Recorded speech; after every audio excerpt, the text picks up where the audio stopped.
Legends never die when the world is calling you. Can you hear them screaming out your name? Legends never die, they become a part of you. Every time you bleed for reaching greatness, relentless, you survive. They never lose hope when everything's cold and the fighting's near.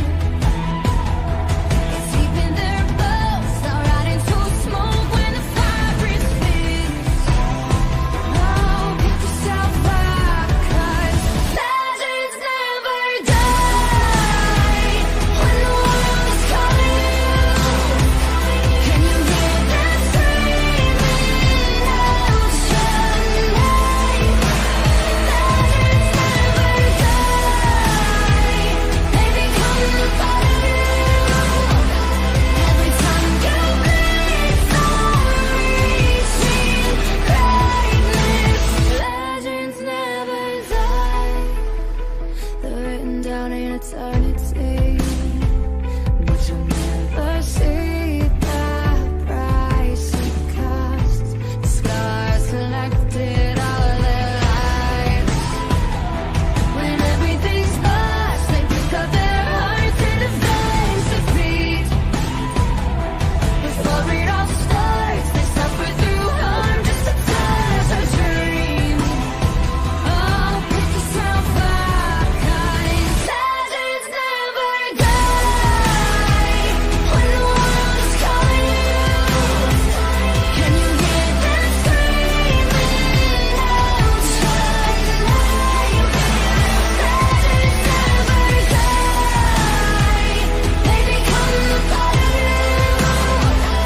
Every time you bleed for reaching greatness, legends never die.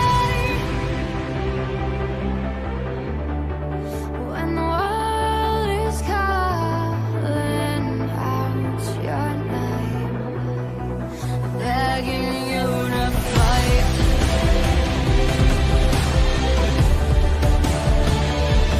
Pick yourself up, pick yourself up, 'cause legends never die when the world is calling you. Can you hear them screaming out your name? Legends never die, they become a part of you.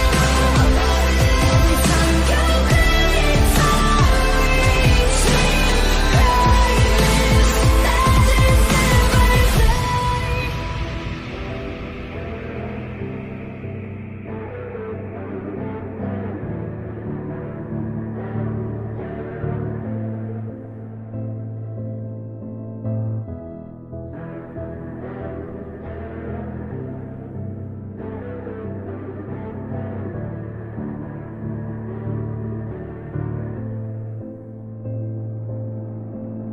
Ladies and gents, this is the moment you've waited for. You've been searching in the dark, your sweat soaking through the floor. And buried in your bones, there's an ache that you can't ignore. Taking your breath, stealing your mind, and all that was real is left behind. Don't fight it, it's coming for you, running at you. It's only this moment, don't care what can gather. You feel a dream, can't you see it getting closer? Just surrender, 'cause you feel the feeling taking over. It's fire, it's freedom, it's flooding open. It's a picture in the pulpit and your blind devotion. There's something breaking at the brick of every wall, it's holding all that you know. So tell me, do you wanna go where it's covered in all the colored lights, where the runaways are running the night? Impossible come true, it's taking over you. We light it up, we won't come down, and the sun can't stop us now. Watching it come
not a stranger to the dark.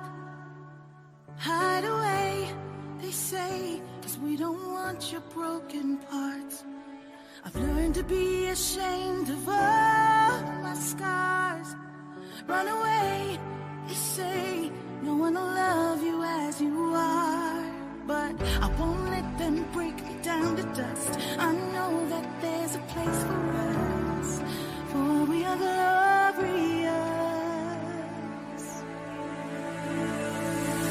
When the sharpest words wanna cut me down, I'm gonna send the blood, gonna drown them out. I am brave, I am bruised, I am who I'm meant to be. This is me. Look out, 'cause here I come, and I'm marching on to the beat I drum. I'm not scared to be seen, I make no apologies. This is me.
This is me.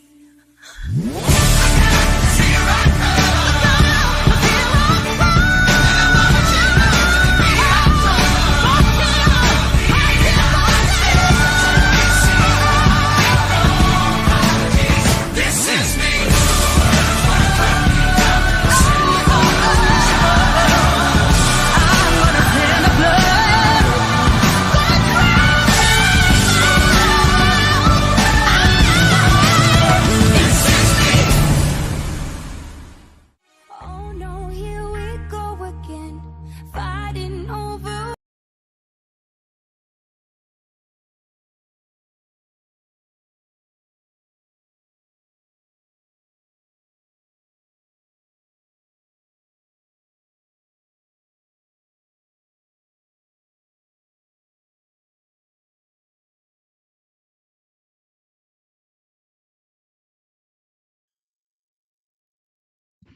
Ah, there we go. Good evening. A few little technical hitches, but that's to be expected. I haven't live streamed in quite a while. Don't mind me. I'm just looking at my um, Streamlabs, making sure everything is hunky dory, as the saying goes.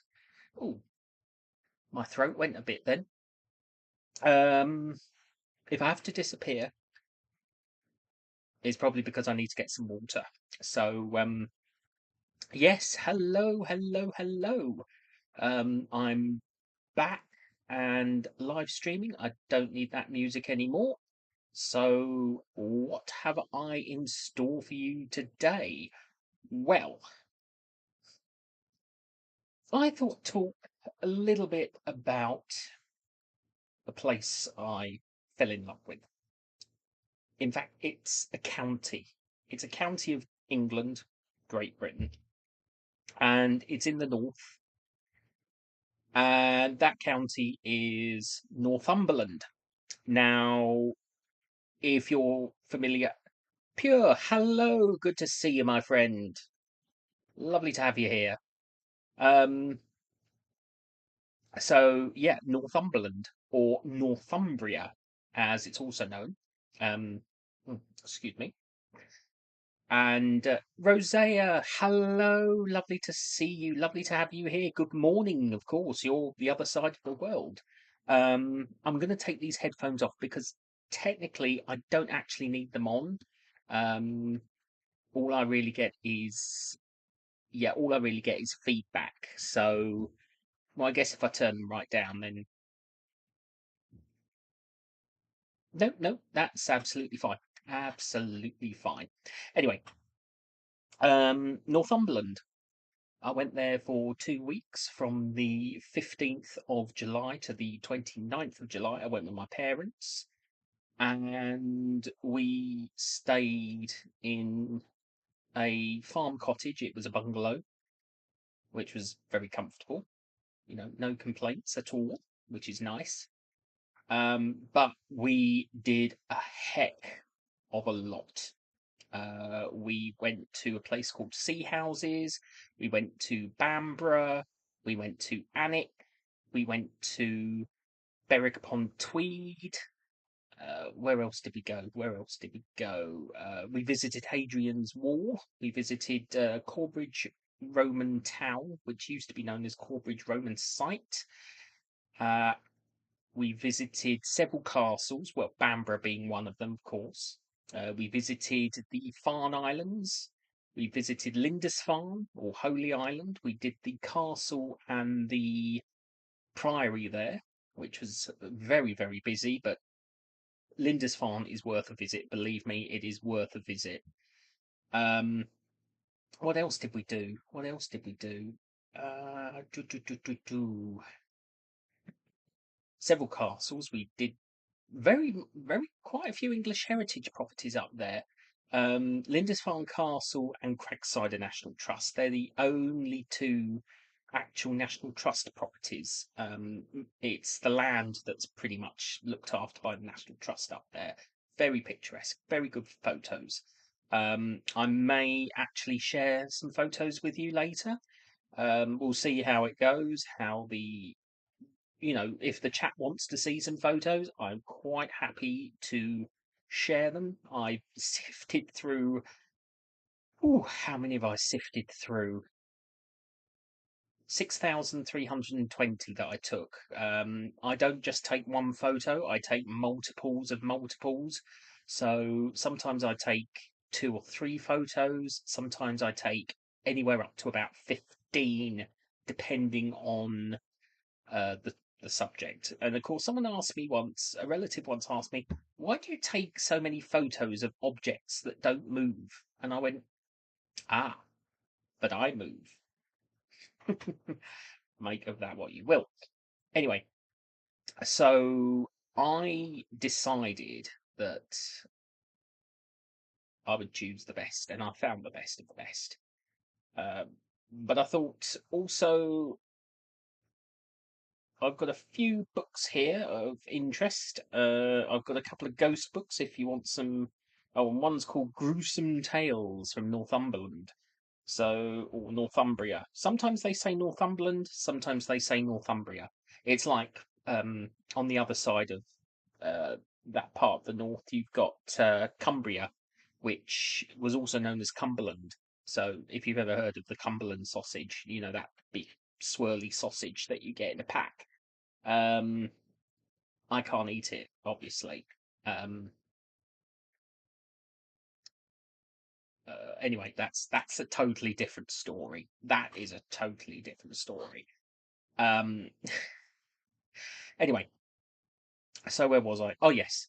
So you've got Cumberland, Cumbria, Northumberland, Northumbria. So some of the books I've got say Northumbria, some of the books I've got say Northumberland. This one, which I don't think I'm going to read, but if you can get a copy of this book, this is a very good book because it talks about the lost kingdom of Northumbria.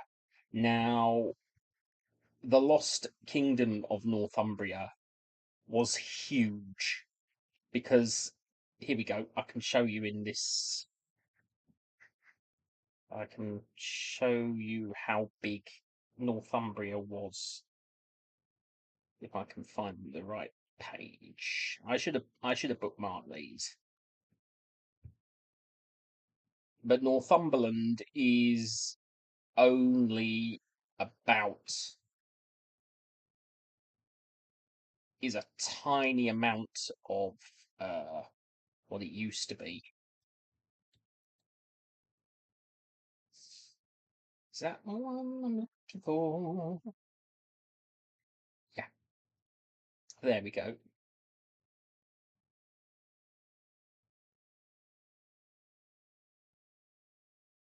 So sorry about this. I'm just trying to. I've lost the page. I should have bookmarked it. That's my fault. I had it and then I lost it. Not the first time I've said that.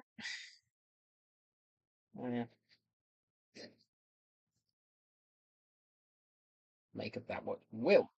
There we go.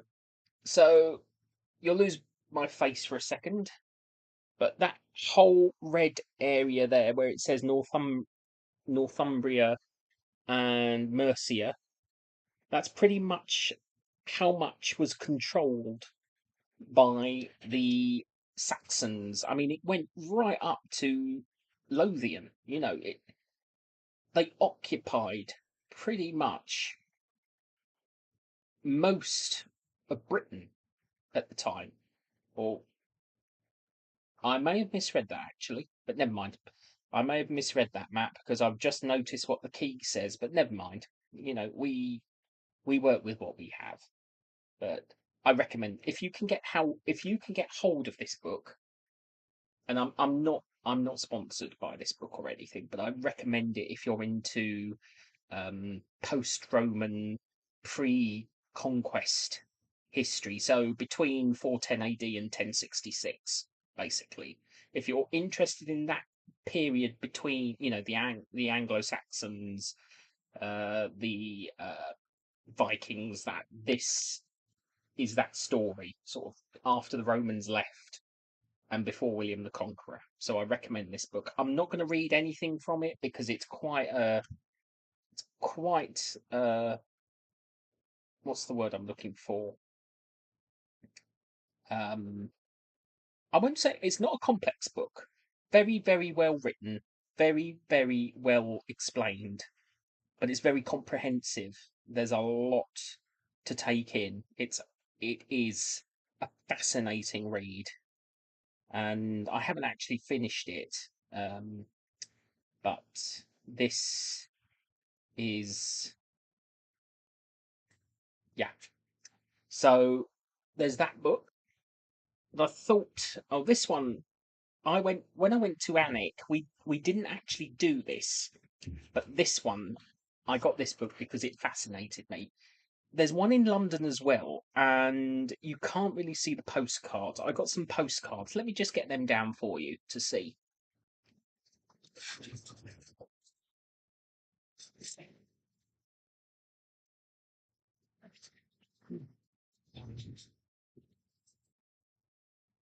Now, there's one of these in London, and the Anik Gardens have them as well.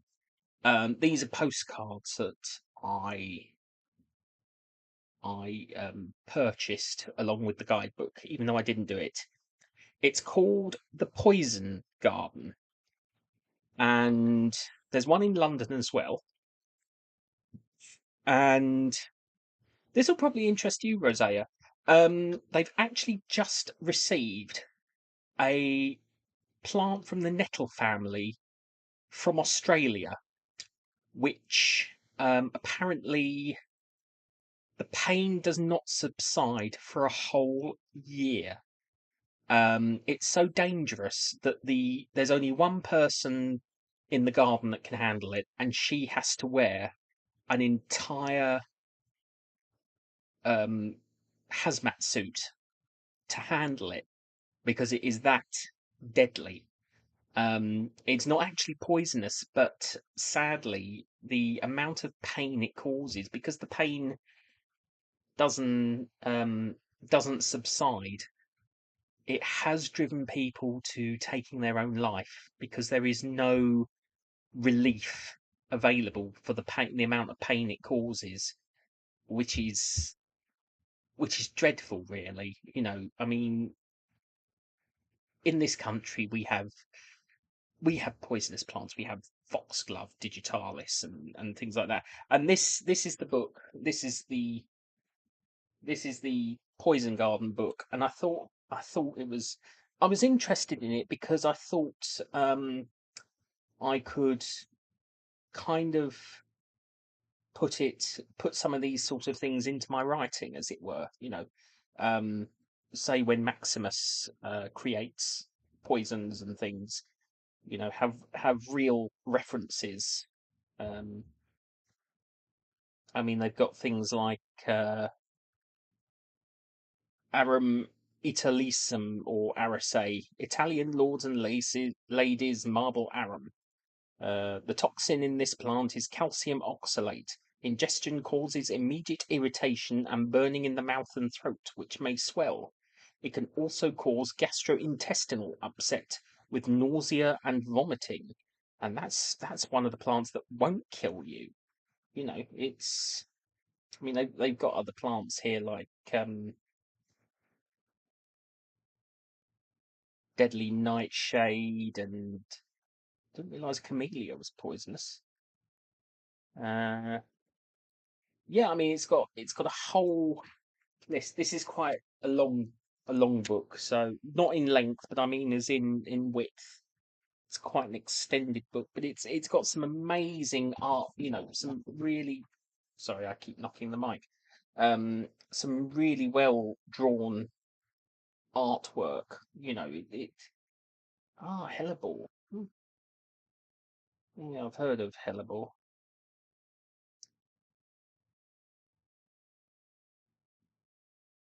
Yeah, so that's the I might do a proper video with that because that's quite fascinating. So I might do that with the voice of Maximus as he's reading through it, as if he's found it. And now this is a bit of fun. I haven't started this yet, but this is one of the other books I bought, and it's something that I've been thinking about trying another language. They say Latin is a dead language. I always wanted to give Latin a go, but I've decided to try my hand at Old English, also known as Anglo Saxon. Um, Wish me luck. I haven't started this yet. Um, there's a lot of this is I can't do this on live stream at the moment because I have not yet uh, even begun to read through. Um, I hope I haven't bit off more than I can chew, but eventually, perhaps if I become fluent enough in basic Anglo-Saxon, I could perhaps do a live stream in my. I don't know. Has anyone ever actually done a live stream in an ancient in a lost in a well, Anglo-Saxon isn't that ancient, but has anyone ever done an ancient or lost language as a live stream? Latin or ancient Egyptian or something like that. Well, Anglo-Saxon is what I've chosen to give a go. And here's me wanting. If I can pick this up, I could probably easily pick up Japanese, which is what I really want to learn. But there is no. I mean, let's face it. Babbel and all the other language apps, they're not going to have this on here. This is something. This is something else. I mean, this is yeah,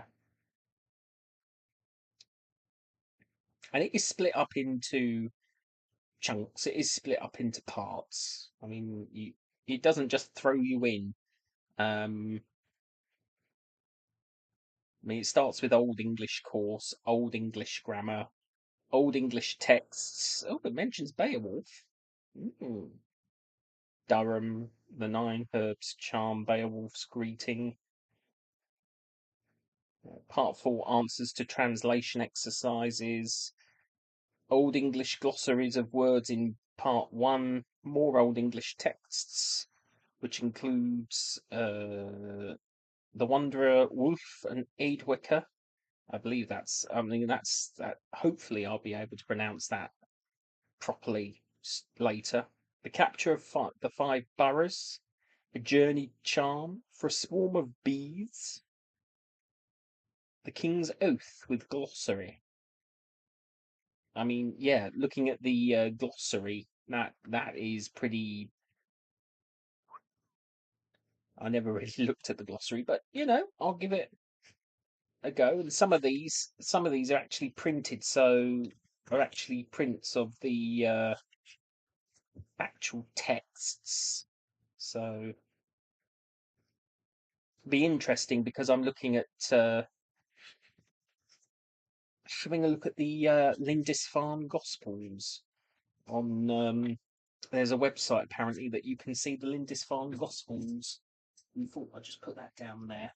And of course, we've got everywhere I go on holiday, I have to get one of these, or at least a couple of these. You know, um, Haunted Northumberland, Ghosts and Legends of Northumberland. Goody! Hello! Hello! Lovely to see you, sir. Lovely to have you here. De Boc de Bayonne. Hmm.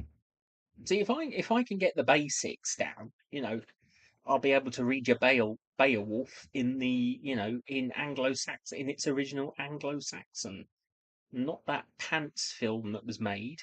Well, I don't know if it's to be honest with you, I can't say that really. I shouldn't say that because I haven't seen Beowulf.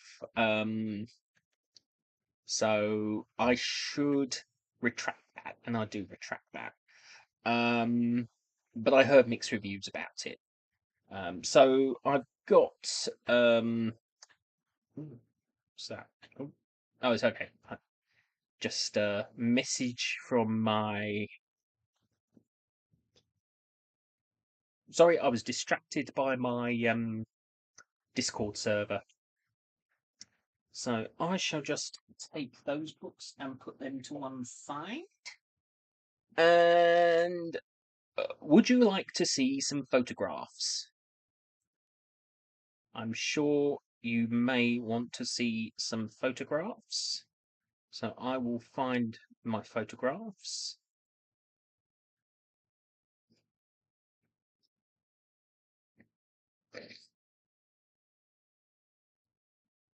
Okay. We'll go to view. Exactly, Rosea. They will make them very much more accessible, which I think is fantastic. They need to be preserved, and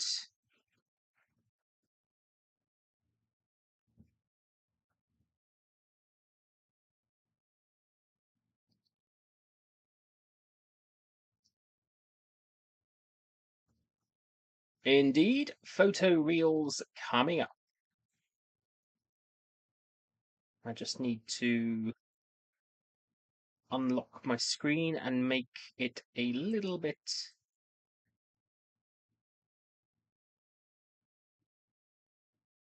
Why are you not showing screen capture? Oh, I'm just having to go into my...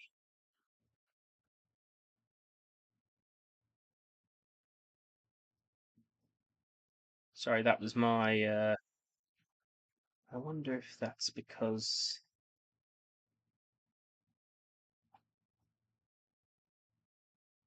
I don't quite know what's going on at the moment, so bear with me. I'm not going to pause or do anything to the live stream. We're going to carry on as we are. No, I don't want to exit that. What I want to do is because I nearly exited the live screen. I nearly exited the live screen. I do not want to do that. What I want is a naughty little screen window capture. There we go. That is what we want. Oh, no, we don't. Or do we?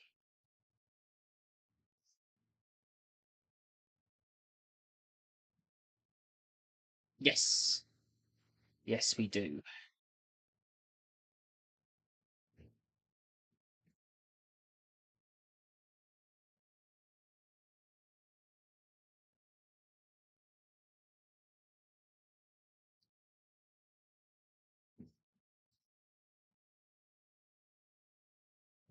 There we go. That should... Oh dear, what's happened here? Where's my camera?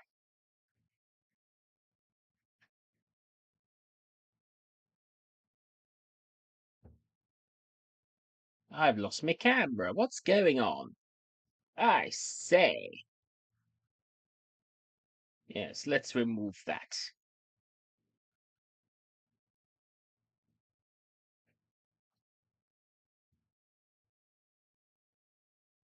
Ah, there I am. Hey, there I am. I say, that's a jolly rum thing, eh, what? I don't think the window capture's the one we want. No, I don't want to exit the live. You naughty computer. You keep hearing these noises because I'm trying to get this blooming thing to work. And I'm talking. Yes, I want to remove window capture, and I want screen capture.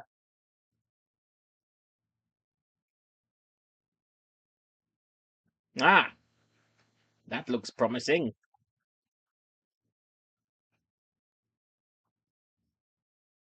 Ha ha! There we go. That's what I'm looking for. Hooray! Don't you just love?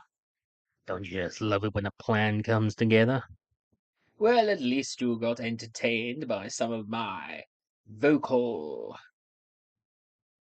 abilities, shall we say, to project my voice as a amateur voice actor with a rather terrible character voice. Usually my character voices are far more better than that, or much better than that. Oh dear, oh dear, oh dear. Right, okay, we are back in action.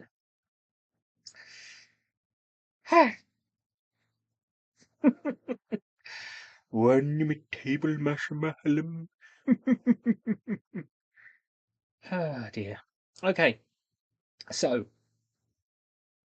what you're seeing here is, we'll get to that when we get to this, is a double window, and between the window you will notice there is what at first appears to be a huge pile of rubbish. It's not rubbish. It's very, very significant. It's actually the dirty bottles of Anik. Now, this is a legend or a ghost story of Anik, and I took a couple of photos, and you can just see the glass wasn't very good. The light wasn't very good for these photos, but you can just make them out here. So if I jump up to this photo, it reads, "These here bottles have remained untouched since 1725, when the then landlord dropped down dead after touching them. His wife proclaimed them cursed, and they have remained locked in this window ever since, for the protection of all who pass by, although other eerie happenings still continue within." So, although I didn't go in the pub, it is haunted. Uh,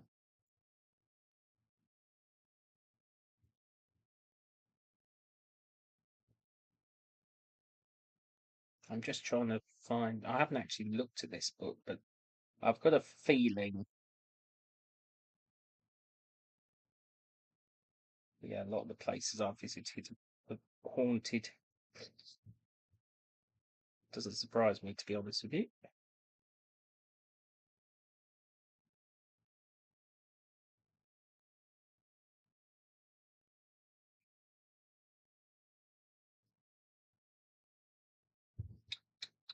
Let's see if I can find the story in here. If not, doesn't matter. We'll come to that later.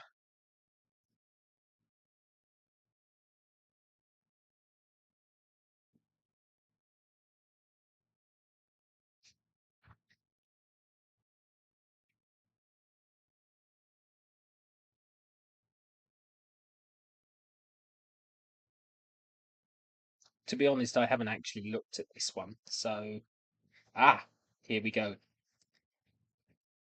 The pub is now called. I found the story. Uh, and this will give you a better idea of the story of the bottles. Now, the pub is now called the Dirty Bottles after these bottles, but it used to be called Ye Old Cross, and one of the windows still contains one of its old names. So I have here the passage in the book, and it goes, "Tucked away on Annex Narrowgate stands the pub nicknamed the Dirty Bottles. Its name derives from the window display of old and dusty bottles that have been there for as long as anyone can remember. The pub's real name is Ye Old Cross, and it is, in my opinion, one of the finest little pubs Northumbria has to offer. The owners and staff are kind, they sell good beers and ales, and it is home to one of Northumberland's most terrifying curses. There is no pub in the land with such a fine legend as Annex Cursed Bottles, and with it, I beg your pardon, and with its eerie macabre prophecy of a supernatural and certain death. I dare say the bottle display will be there for many years to come. Over 200 years ago, it is said that the owner of the property was preparing a window display when suddenly he suffered a fatal heart attack and dropped down dead on the spot. The bottle display was, for some unknown reason, closed up in the window and left exactly how it was when the owner died. The legend suggests that if anyone touches the bottles inside the window display, they too will suffer the fate of the original owner and die instantly. I will tie up the dirty bottle section with a paragraph that I used in my book, Supernatural North. The paragraph sums up my thoughts quite nicely in regards to cynicism and people's attitudes towards the paranormal. It reads, "It's amazing to think that one time the belief in such supernatural matters were looked upon with scorn and ridicule. Indeed, ghosts and poltergeists are still widely rejected by the scientific community et al. Yet over 200 years have gone by since the window was locked up, and no one to this day has dared to move the bottles. I think that tells us quite a lot about what people really think in regards to curses and old wives' tales. with the lack of action in this case speaking louder than words. And I didn't actually get a photo of the pub myself, I just got the photo of the window. So in this book, there is a photograph of the pub and the window. Now, I mean, this is a book by Darren W. Ritson, and I'm sure you can find it online if you want to find out more about cursed windows and other things in Northumberland. I love ghost story. If there's one thing I love, it's ghost stories. So I might actually say ghost story. Oh, I beg your pardon. That's me hitting a button. No, I haven't ended the stream. Phew. That's happened once before. Yeah, I did turn that off. So that's the dirty bottles in Annick, and then we go on to the Orne Valley Railway. Now, I wasn't here for very long because it's not a very big railway, and to be honest, it didn't really have much to see. But I'll take you through the photographs anyway. And perhaps later on I might read another ghost story. But I wanted to read that one because obviously it ties in with these photos here, the dirty bottles. Um, and I first heard about them on a video cassette on the Ghosts of Northumberland, presented by Richard Felix. Now, if you're familiar with the British TV series Most Haunted, he was their historian in the first couple of series of that. And I actually had the honour of meeting him quite a long time ago. Absolutely lovely chap. Absolutely lovely chap. You know, couldn't be nicer. Definitely. You know, he was really accommodating, really friendly. Um, I think if you're passionate about the paranormal, he he can see it. You know, he will. You know, he is a genuine chap as far as I'm concerned. Anyway, so we move on to the railway. So these are a couple of photos I took.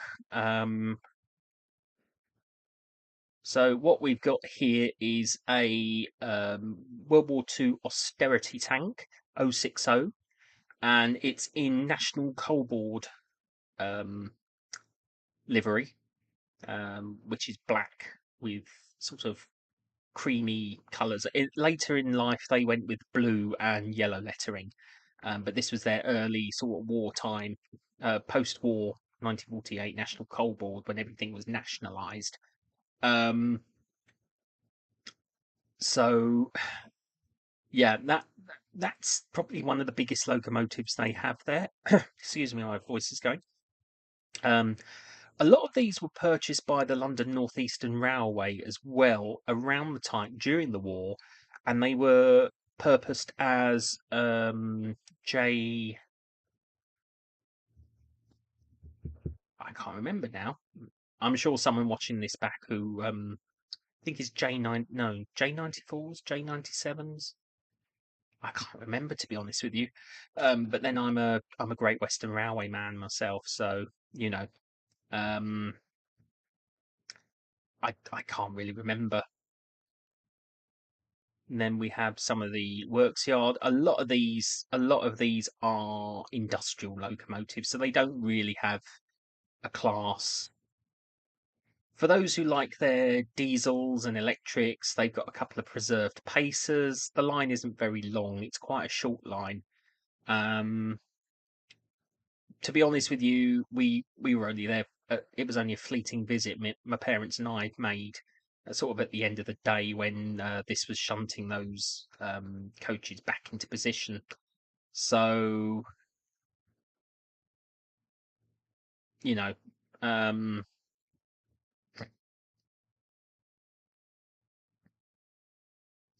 do you know, Rosea? I have just read your message about curved windows, and I have to agree.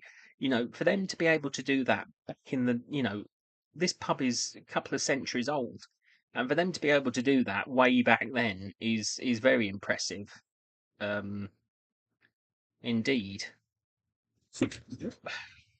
So yeah, a couple of pacers. Anyway, going back to the railway thing. Um, going for those who like diesel and electric, couple of pacers, couple of the old stuff, some more of the blah, blah, blah. J94. That's it, J94. Um, but National Coal Board austerity tank, and a couple of the industrial locos that they've got uh, on site. Now, these were all part of the. I might skip through these because I think sometimes you have to visit a place to actually. So those ones that I'm skipping through are the Bailiff Gate Museum in Alnwick, because I really think you need to experience that yourself. Um, well, we can just go through them quickly, so I can just. So Alnwick, Bailiff Gate at Alnwick had some collection of Ladybird books on display. Quite a large collection of Ladybird books. Um, I can't remember if it was for an anniversary or anything like that, but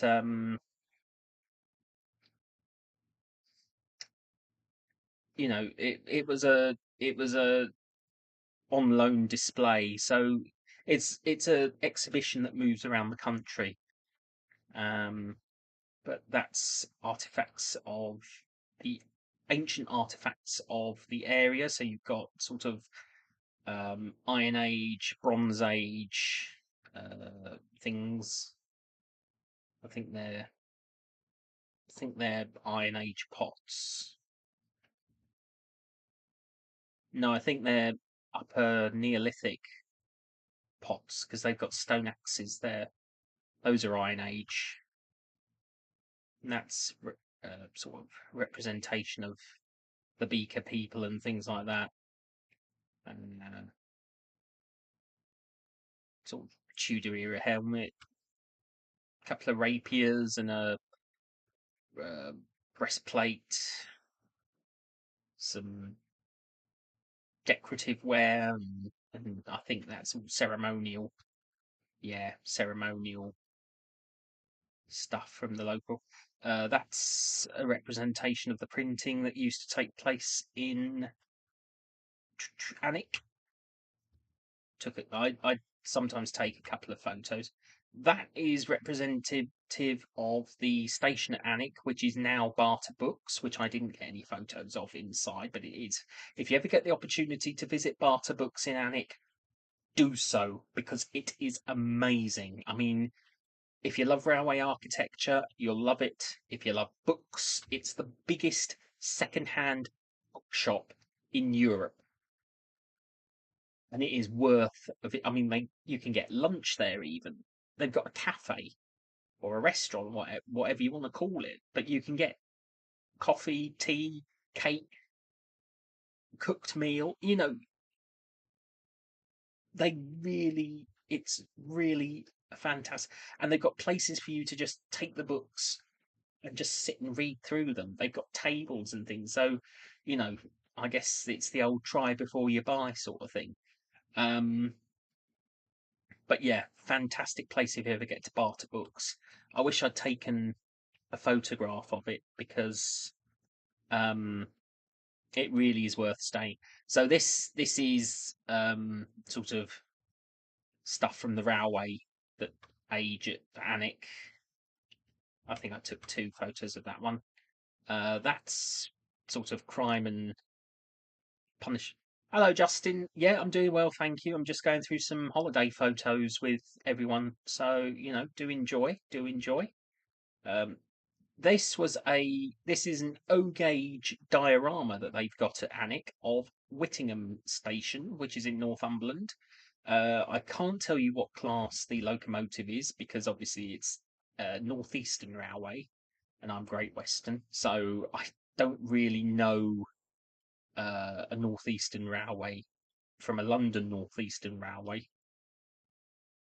But this is a pre-grouping railway diorama.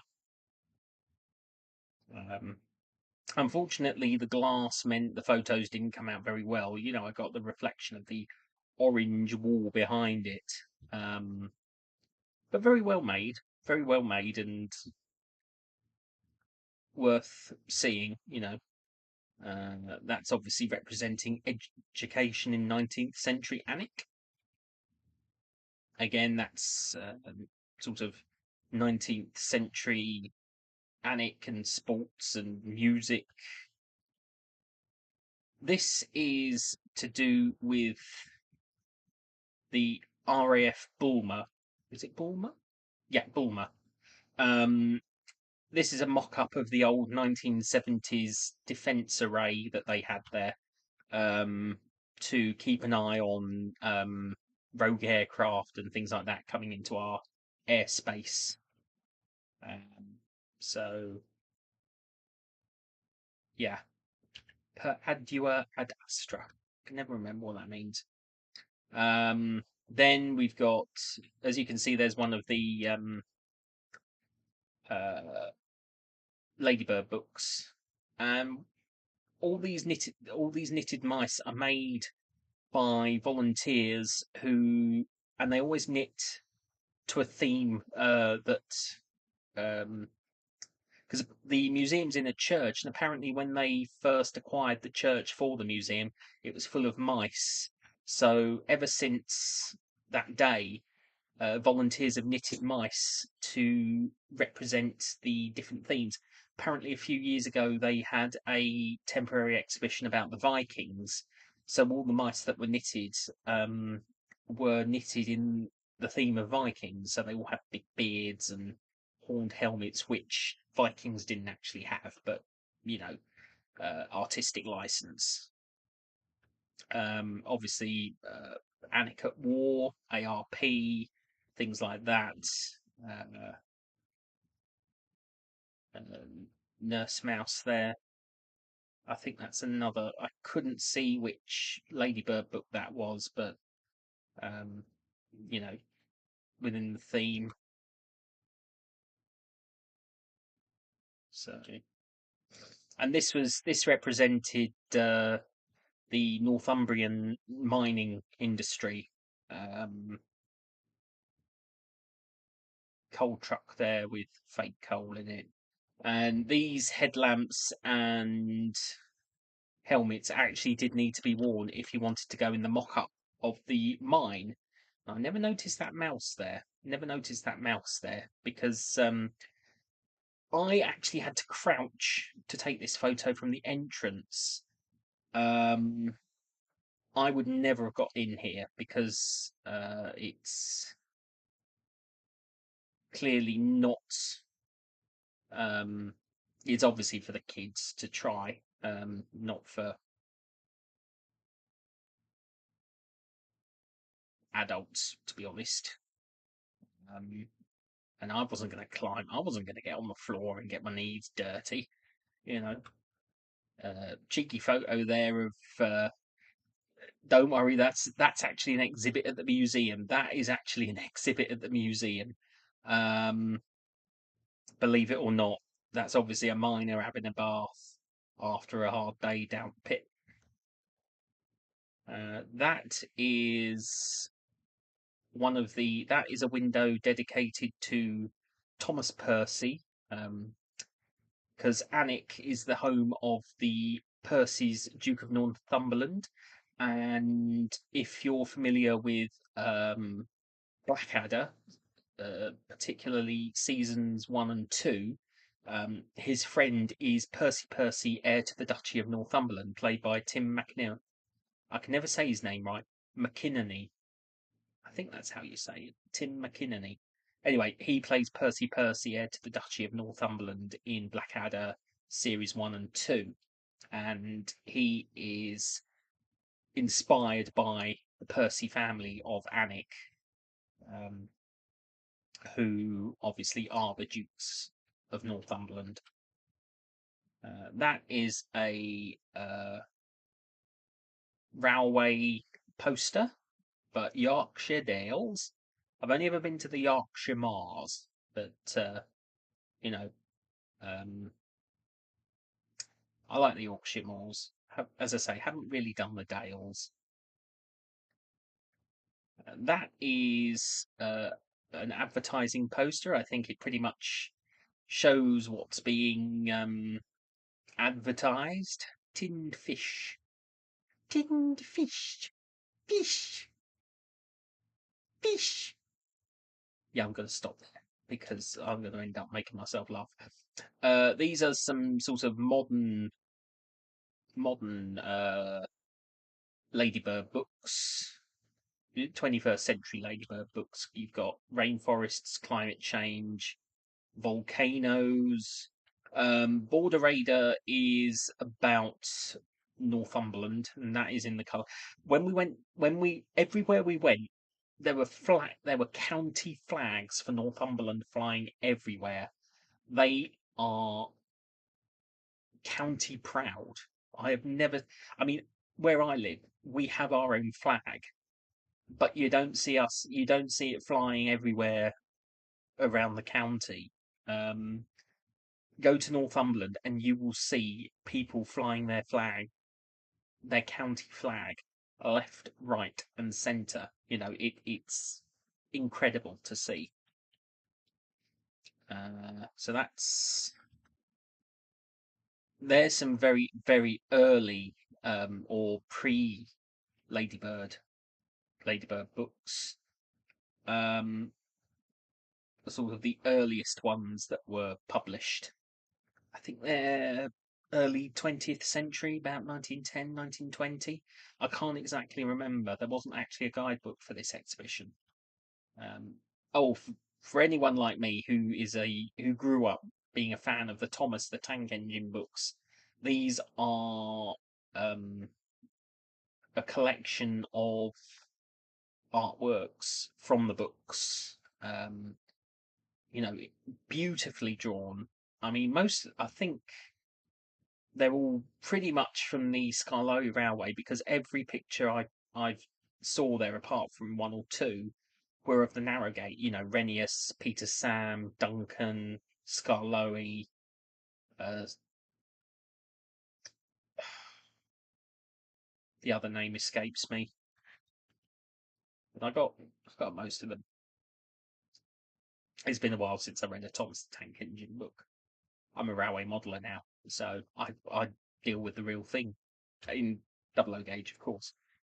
That's another story. So here we've got some more Ladybird books, and my mum spent ages going, got that one, had that one, had that one, read that one, read that one, and I was surprised at how many she actually had. I mean, they were really popular back in the 60s and 70s, and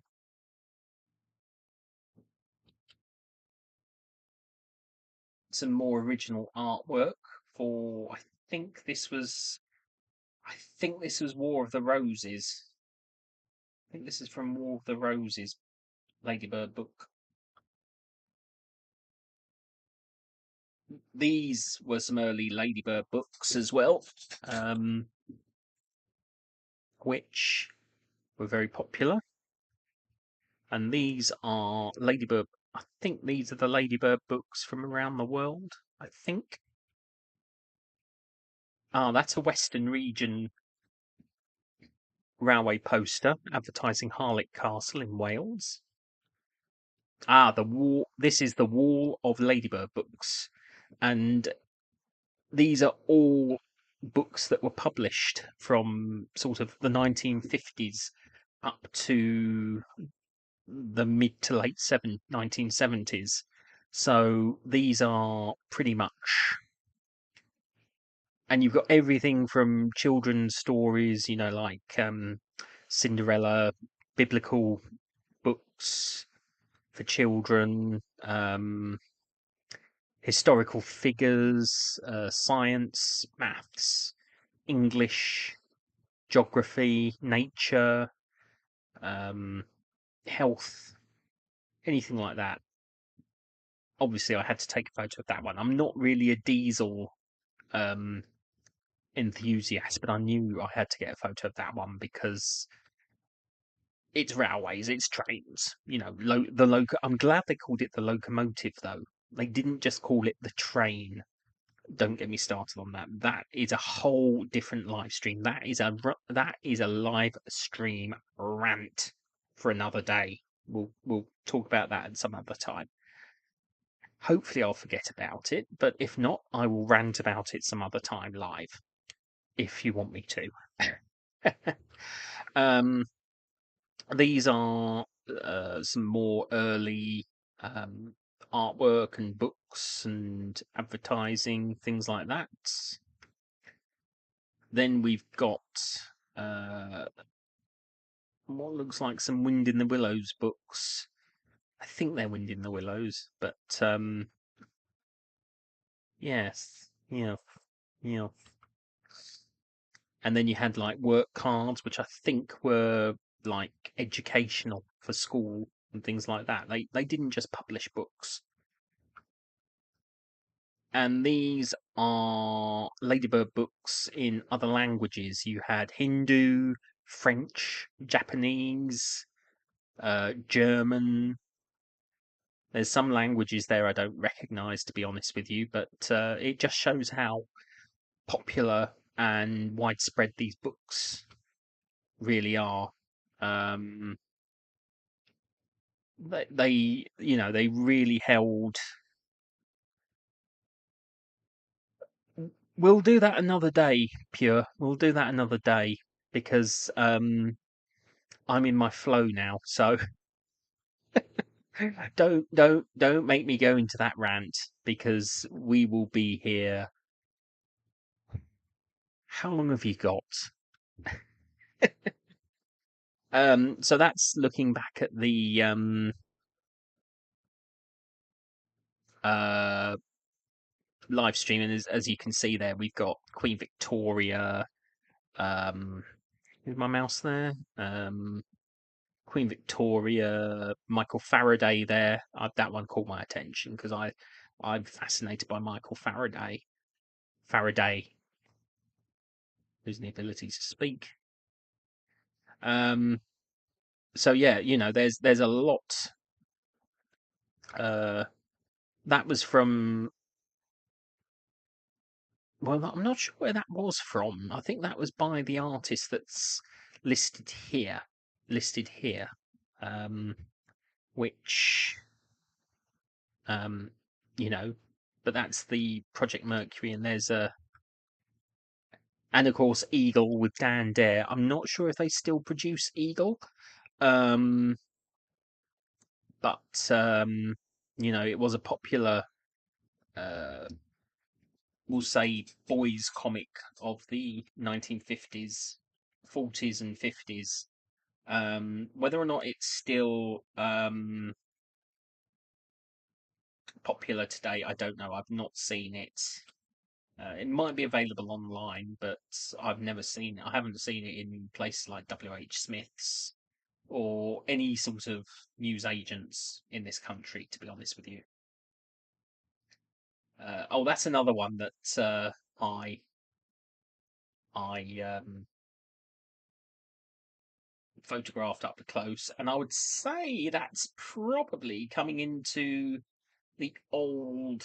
Looking at it, that looks like it's coming into the old London Bridge. That looks like an old BR. Get this right because people will pick you up on this.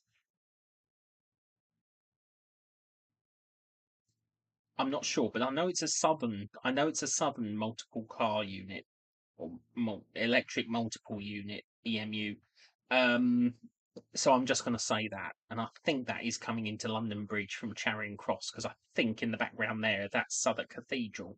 So if you go around that way, that'll take you to Charing Cross, and I think there's another bridge hidden away. Could be Waterloo. No, London Bridge is Southwark. Yeah. So for a bit further up is a bridge that takes you to Either way, I think that's coming into London Bridge from Charing Cross. Oh dear. Try not to overthink these things, Matthew. Try not to overthink these things. That's another photo of the diorama. I think that's the one I sent to Facebook. Oh, that's my mum. I'll skip past that one very quickly. Uh, more dirty bottles. Bit more closer. Oh dear, that one didn't come out very well. Another one of the legend. A better version of the dirty bottles. Uh, Now this was looking towards. This was the landscape around Alnwick. As you can see, that's Alnwick Castle. They were having work done, of course. There's um,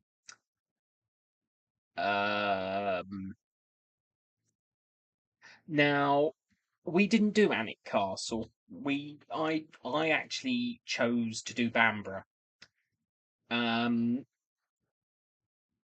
and I didn't do Alnwick because I knew it was going to be a bit commercialized because it plays heavily on the one scene it featured in Harry Potter and the Philosopher's Stone when they're learning how to play, and they make a big thing of this in the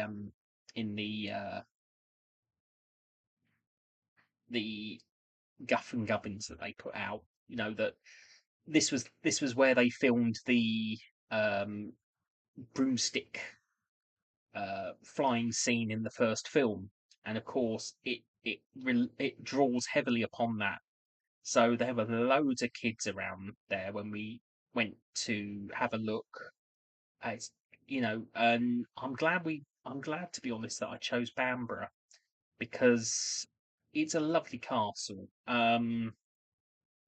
Obviously do Alnwick if you want to do Alnwick, but we chose not to. Um, for obvious reasons. That's Alnwick in the distance. That is part of Alnwick's Gardens. That's called, I think it's called Lidorlea or Lilorderia.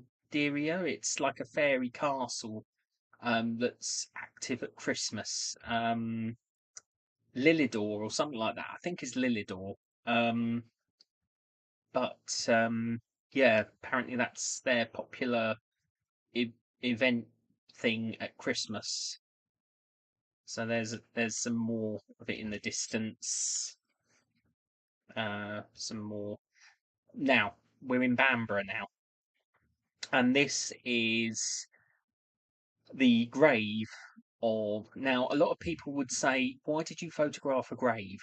Well, this is the resting place of Grace Darling. Now, if you don't know the story of Grace Darling, she was um, considered a heroine. She and her father rescued a group of people from the wreck of the SS Forfarshire in the 19th century. I can't remember the actual year. I think it's something like 1837, 18. No, I'm not gonna say a year because I don't want to get it wrong. You can find out more about her on Wikipedia. This is where she is buried in the churchyard of St Aidan's in uh, Bamborough. I nearly forgot where that was now. Um, that's her. That's part of her memorial. Mm, is it? Yeah, because it was a wreck on the Farne Islands, and it would have taken the North Sunderland or Sea Houses lifeboat. It took the North Sunderland Sea Houses lifeboat 3 hours in the storm to get to the wreck, and um, she and her father rowed out to the wreck because they were in Longstone Lighthouse, and they were far closer, and they managed to save 8 people. believe 8 people. I have got a book about it. But it was big at its time because she actually held the boat steady whilst her father clambered onto the rock where the wreck had occurred to help the survivors into the boat. So, she was strong in so many ways, but she died young. She died in her late 20s. She caught, I think it was pneumonia, and yeah, she sadly died in her late 20s. That is her memorial there. She is buried, but this is her sort of like memorial, and it's the height it is so that ships can see it from sea. Um, there's a, and this is obviously a reproduction of what you saw in the church. That's the original one, and they did a restoration of the memorial with a replacement. I'm not quite sure when. Oh, she was 26 when she died. Yeah, she was very young. She was very young, and that's the other side of her memorial. That's a medieval tomb in the church. That's the high altar. Ah, now we're in Bamburgh Castle. We Some of these photos are a bit out of order, so bear with me. They sort of go from, how shall I put it? They sort of go out of sequence because some of them are from my phone, and the majority of them are from my camera, but some of them are from my phone as well. So it all depends on what. So this is sort of just after the tower in Bamburgh Castle, the keep. And yes, if you recognise Bamburgh from The Last Kingdom, if you've watched The Last Kingdom, um, it's a fan. I haven't seen. Well, it's a fantastic location, Bamburgh Castle. I will say that. I'm really wanting to see The Last Kingdom now to see how it fits in with the with the story of Bamburgh, because Bebenberg was the original name for the series. So yeah, uh, not the series, you idiot. Was the Anglo Saxon name for Bamburgh, after Queen Beba. So yeah, that's the actual throne used in the TV series. Uh, some of the costumes. Obviously, if you're familiar with, oh, was she? She was. Oh, Horrible Histories covered her, did they? Oh, I haven't found that one yet. Then, um, but yeah, these are from. I do like Horrible Histories. I used to read the books as a kid. Um, Obviously, I'm going. By the way, I'm going from the chat on my Streamlabs because I can't see YouTube for obvious reasons. But yeah, these are original costumes and props from the TV series, and this is overlooking Bamburgh, the village from the castle. And this is interesting because this is a medieval. This sort of cone-shaped thing here, that is a medieval dovecot, a medieval dovecot that once belonged to the castle. So it's quite rare. I think it's grade 1 listed anyway. It's protected. That's Bamburgh Castle from the village. The keep is very similar to Dover Castle in Kent, which is also worth a huge visit. Aaron, hello, lovely to see you. Thank you for joining. I'm going through some holiday snaps. Um, so we're just up to Bamburgh at the moment and looking at the castle from the village. So, yep, the keep is very reminiscent of Dover Castle, although completely built by a different person. Um, Now, my mum and I thought this was a bit strange because we thought that we spotted the clock here the second week, and we swore blind there was no clock there the previous week, and this photo confirms it. Obviously, they cover the clock up for maintenance, so they must have been doing maintenance work the week before. That's more of the castle. That's the full view of the castle. It's a beautiful castle. I'm glad I chose to do this one rather than Alnwick. But it does tie in with another place we did called Cragside, because the man that owned it, that owned Cragside, or built Cragside even, purchased Bamborough Castle and restored it, although he died before the castle was fully restored.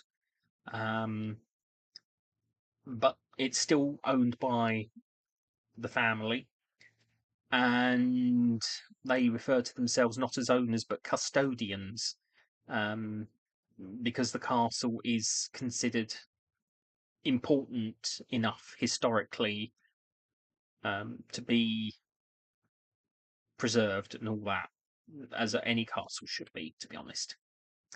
Another view of Bamborough, but you can see how big it is. That's actually a windmill. That's actually a windmill. This is St Oswald's Gate. This is one of the oldest parts of the castle.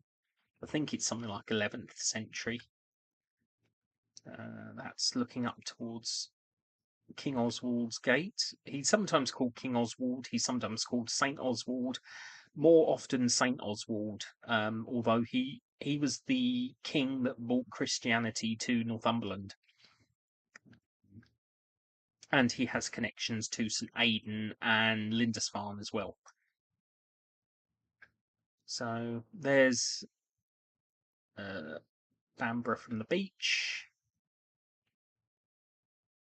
As I said, I was with my parents for 2 weeks, and it was the weather, as you can see, was pretty decent. We had rain, but looking up at one of the towers,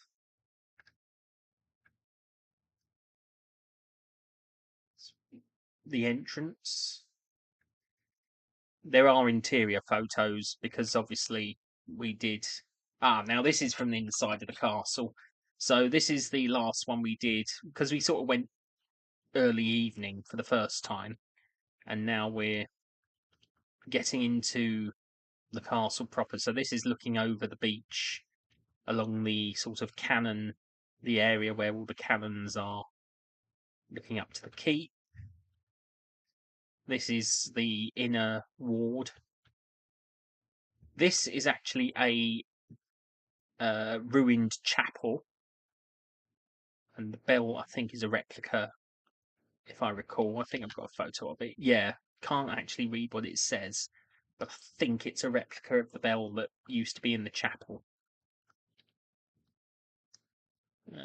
That was an interesting little walkway. I can't remember if you could walk along there. I can't remember if it was locked off, but I haven't got any photos from this bit, so I can only recall that it was locked off. That's looking over to the Great Hall and the 14 staterooms that they have open. That's the keep, Bamborough. Now we're going into the museum. They've got an aviation museum in there, which is fascinating, and it relates to the Armstrong family, because they're the man who purchased the castle, also built Cragside, was the man who was involved in Armstrong Whitworth, Vickers Armstrong, Whitworth Armstrong, Vickers Armstrong.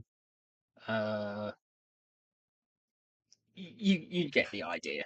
He was known as the gun builder because he built a lot of he did build a lot of weapons for war, or his companies did, but he also did delve in boats and steam locomotives as well. His companies did anyway. This is a model of a World War II corvette. That is a rotating capstan, and it could rotate for maintenance because the this bit here was where it was maintained.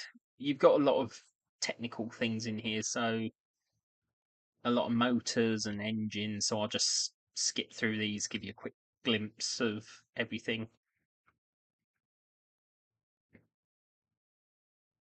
So there's a lot of model boats in here.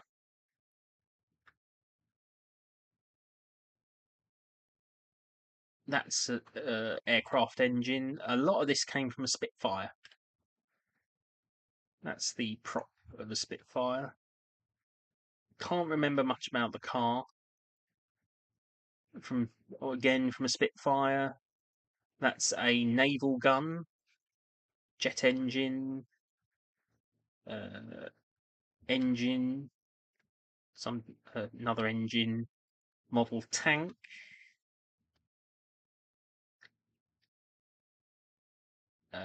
Memorial to another piece of an aircraft. There's a lot of aircraft pieces in here. The top one is from a Hurricane. The rest, I think, are from Gloucester. I want to say Gloucester Vampires, but please don't quote me on that. Yeah, Hurricane cockpit canopy.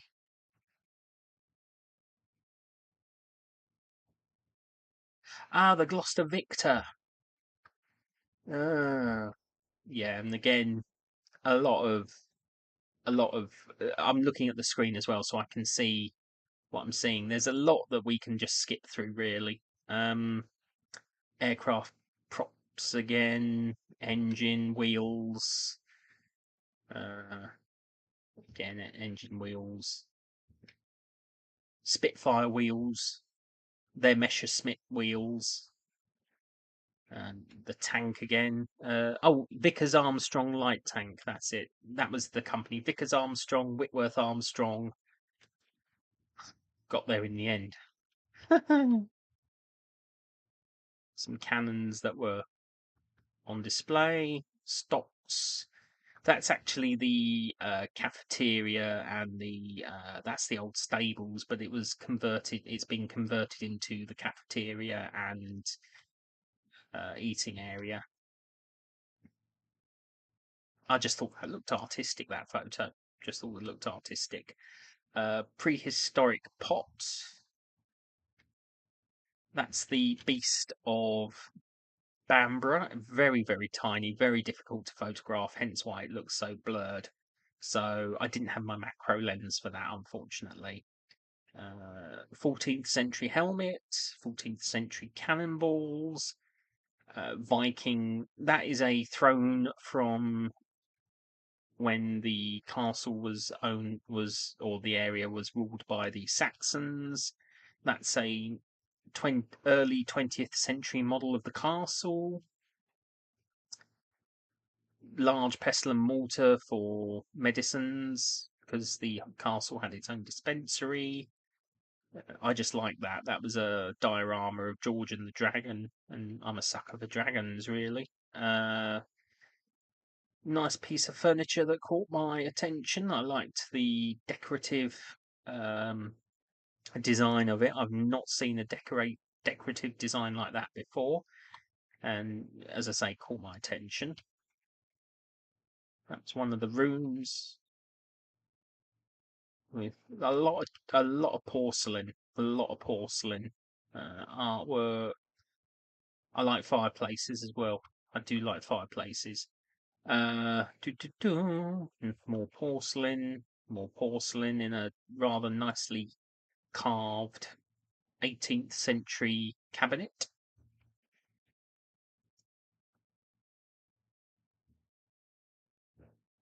Oh, believe me, Believe me, I did. Oh, ho, ho, ho, ho. Ondarian monarchy all the way. No, there's no desert realm inspiration.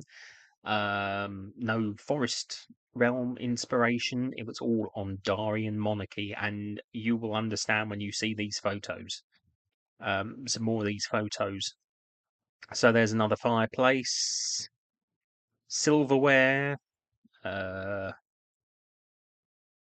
no, another of the fireplace, and some of these I'm thinking of using as backgrounds for videos as well. So superimposing them to superimposing characters over them like Maximus and Cleo and Trajan, things like that. Um,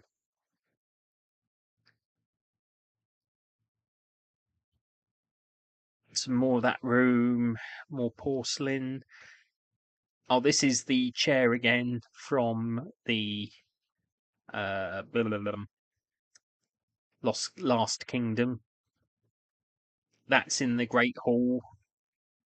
We've seen them. They're props from the Last Kingdom. So the prop St Oswald's Heart is actually a reproduction of a actual relic that was held, I believe, I think they said it was held at Lindisfarne, and they wanted it moved, or there was a group of monks that wanted it moved from Lindisfarne to somewhere else that had a load of Oswald relics. I want to say Durham, but don't quote me on that. I'm very rusty on my early English monastic history. Saint Augustine, St Oswald, St Aidan. Those sort of early monks that came over. Um, so there's more of the costumes from the Last Kingdom and props. Very well put together. Very well put together. Um, that was at the other end of the Great Hall. So, yeah. Oh, that was once all the people had gone. I managed to get that photo of the Great Hall, looking back out to where we'd come from. Some artwork, some porcelain. You're going to see a lot of porcelain here. Medieval armor, some Tudor Stuart armor. Now, this was the same room as here, but the lighting, as you can see, the lighting was very different from this angle, so it came out darker. But it was a lovely room. This is looking up a stairwell, looking into another room, looking up the stairs. I love this artwork on the stairs. You won't get the best commentary from me on these photos because, in truth, I'm not the best sort of descriptor of photos, so bear with me. I'm not sure what these uniforms were. I think it was written down somewhere, but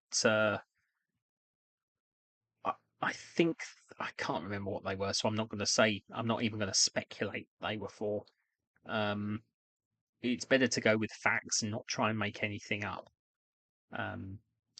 Again, I don't know who anyone in the portraits are, so I can't tell you who are in the portraits either. So just enjoy the photos. As I said, I love photographing fireplaces. I just have a thing for photographing fireplaces. That was the dining table in the billiard room. 18th century dress there with another fireplace, elegantly carved fireplace, I should add. I think it might be. I think you're right there because it's matching. I would agree with you there, Rosea. I would absolutely agree with you there. Oh, there's the dress. There's the dress better photographed. So you've got. Oh, this was going into the older part of the castle, which is the keep. It goes from this wide corridor to a narrow staircase. So this was in the keep. A lot of weapons on display in this part of the castle. Pikes, rifles, chain, mail armor, plate armor. This was the old staircase. The public don't actually go up here, but they have the doorway open. This was the old staircase going up to the second floor of the castle. But the Armstrong family, when he bought it in the early 20th century, uh, he built another stairwell. So this stairs became redundant, basically. So they're just shown as hidden stairs. Another fireplace. Looking down the stairs, this is the stairwell that we go down towards the shop and things like that. So the lighting in these rooms weren't very friendly for my camera, so they are going to appear a bit orange. I haven't fixed that yet, and I don't know if I can, but as you can see, the lighting was a bit harsh. But another fireplace with a rifle and quite a few swords and weapons and things. And in this corner, we've got a rather nasty looking man trap there. So, um, some medieval and Tudor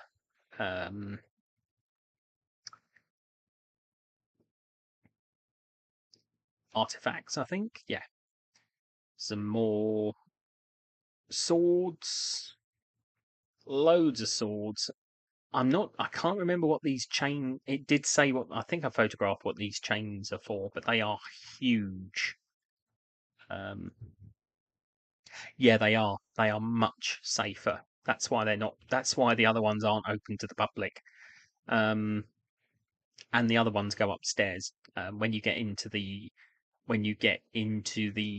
uh, as soon as you go upstairs into the keep, you're then directed down downstairs. So yeah. Did I photograph what these chains were for? Because it does tell you there, and these chains were massive. No, I didn't, and I can't remember what they were for. Some medieval swords with a reproduction. Some more medieval objects. The castle well. Every castle should have a well. If it's not a well, I don't know what it is. It didn't. I think it was a well. Yes, I think it was a well. Um, some more musket rifles. This is in the bakery. So every castle had its own bakehouse for bread and pies and things like that. So obviously those are fake pies and bread made of plastic. The scullery where they did all the dishes and things like that. Another cooking section in the kitchen. That's a jet engine model boat. Ah, Bamborough has a dungeon. The owners of Bamborough have a sense of humour. So after the shop, you have the option to go down into this rather low ceilinged room, which they've fashioned. I think it was actually a storeroom, but they fashioned it into a dungeon. So, yeah, we have a dungeon. This isn't the only dungeon I saw on holiday. Chillingham Castle has a torture chamber, which we'll cover when we get to Chillingham. Um, this actually made me chuckle because these are all mannequins, of course, they're not real people.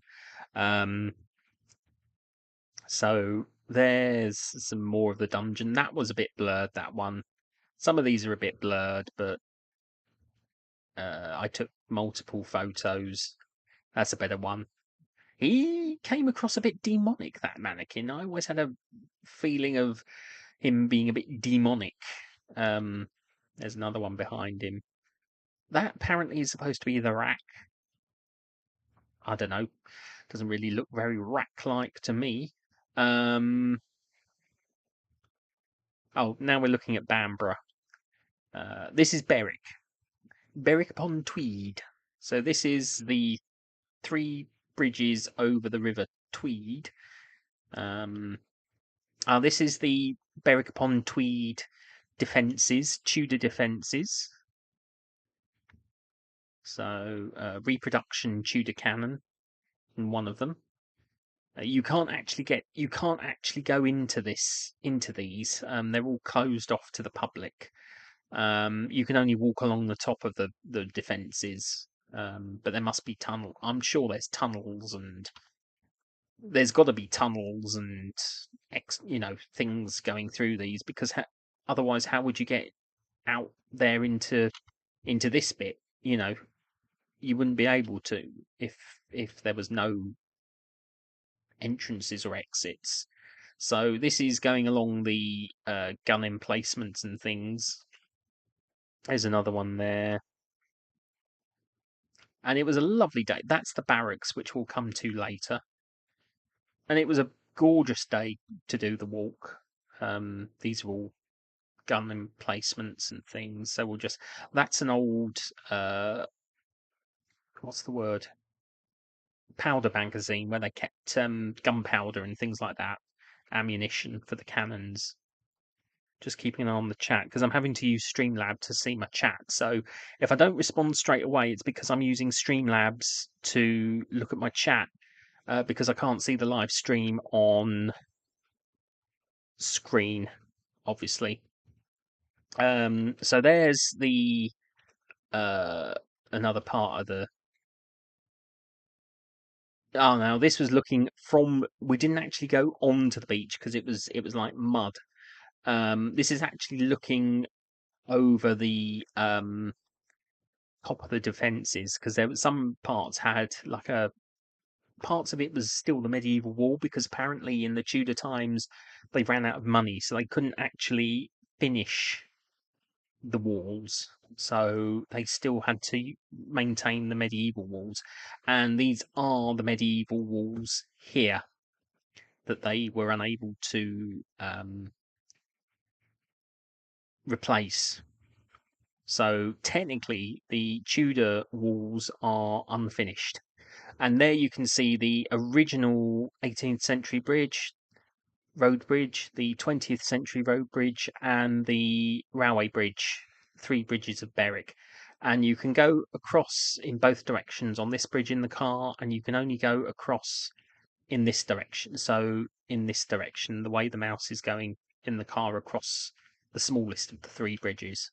And as I say, this one at the top is the East Coast Main Line to Edinburgh and London. And there's a better version of the bridge. So yeah, East Coast Main Line railway on the bridge at the back, the main road in and out of Berwick upon Tweed on the middle bridge, and you can just see a car there going across the old bridge, and it can only go across in that direction. So, and what they're doing down here is fishing, basically. Long story short, they're fishing. So,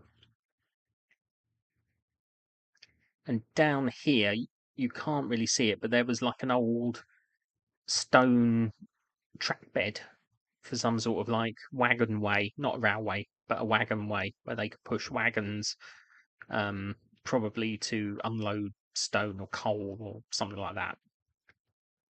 Wall of the bridges. That was the guardhouse. Didn't get in there, but it is just like a visitor centre. It is really just more like a tourist information looked after by English Heritage. It's only open a few times a week. We didn't get in there, probably because we forgot about it, really. But it's one of the free sites in Berwick, like the town walls. This is looking along part of the medieval town walls with a lot of Georgian buildings. This is inside the barracks, which is English heritage, with their museum. Oh, that's because that's from my phone. Oh, have I doubled up?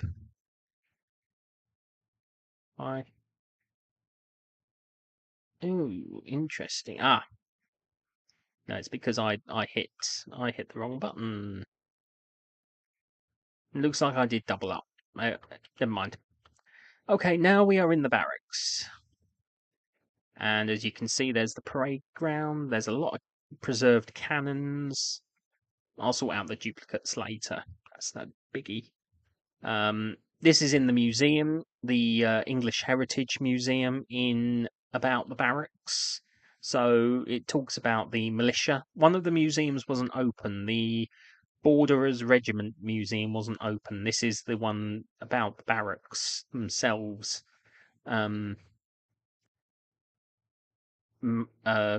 by English Heritage. So some Tudor armour. That's obviously English Civil War. We won't go into that, but that is basically a punishment horse that misbehaving soldiers were put upon with guns tied to their feet to add weight. So you can quite imagine what that might have been used for. The Brown Bess musket. That's a recreation of the barracks as they were in the 18th century. That's one of the cots those are the cots they would have slept in. Again, recreation of the barracks. Recruiting in the 19th century. Barracks on the outside. The Ord Cross is a very important artifact. I won't go into it too much, but it was found close to Berwick, and it is quite significant. There's a whole section. It's got its own room. That's how important it is. It has its own room with just wall information, with just wall plaques giving information. There's nothing else in the room apart from that and a video talking about the cross. It is that important. This is in the museum. This is what they call Berwick windows. I kind of thought that looked like Spike Milligan when, Jim, hello, Jim. If you're familiar with the Goom Show and Spike Milligan's crazy antics on TV, he was quite the character, But yeah, I thought that looked like Spike. I'm not sure where all these came from because they're not like you're at. I can't speak. Not like your sort of regular mannequin sort of things. Preacher. Oh, you can see me in the window there, looking very serious as I take a photo.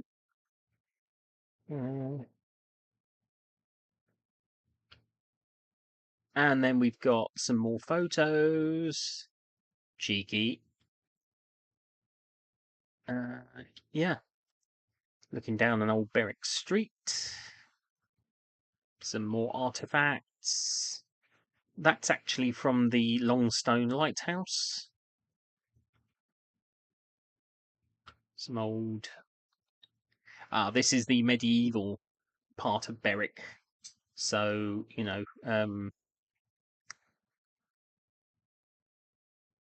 that might be Anglo Saxon grave, but these are all medieval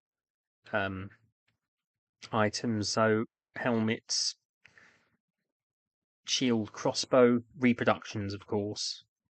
Again, reproductions. Carved stone from the Dominican Chapel of Ravensdale, Bank Hill, Berwick. Okay, yeah. That's one of the We're just going to skip through these. Stone cannonballs, stone carved heads. That's a siege, I think, of Berwick Castle, which doesn't exist anymore. Now we're on to Brinkburn Abbey, which was quite spooky. That's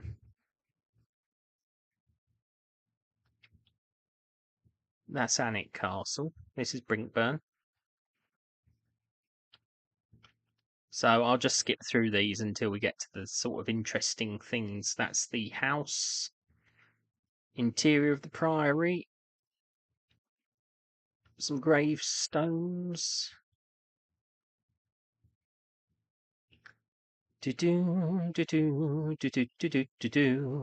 Should have had some music playing in the background. Never mind. But you get the idea. That's a capped well. That's a capped well. Now, these images are quite spooky as well. These images are quite spooky. This is in the house, and it is literally just this. It's literally a shell. You can't even go upstairs because the stairs are dangerous. So yeah, I got some rather atmospheric photos in here. And whilst they're doing sort of, what's the word? What's the word I'd use?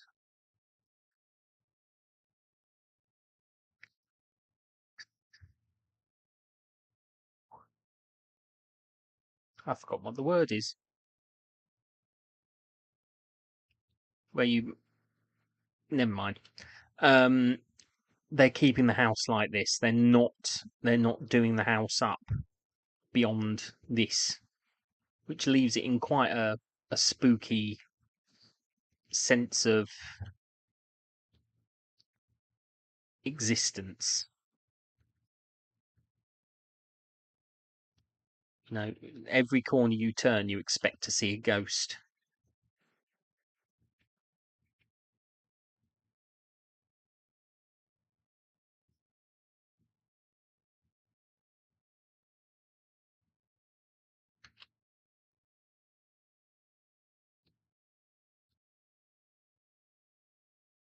Yeah. I mean, Brinkburn, you know, everywhere I went on holiday is worth a visit. Absolutely worth a visit. And I think the castles, a lot of the castles were my favourites of all the places. I mean, I love Northumberland. I absolutely adore Northumberland. I think we'll stop there with the photos for now because obviously I don't want to. I want to share them with you, but I don't want to put them all um, into what's the word? I don't want to overload you, shall we say, with photos and things. So I think, but yeah.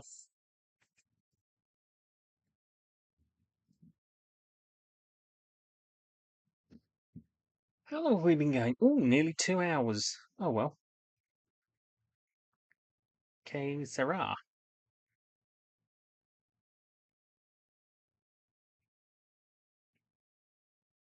Um,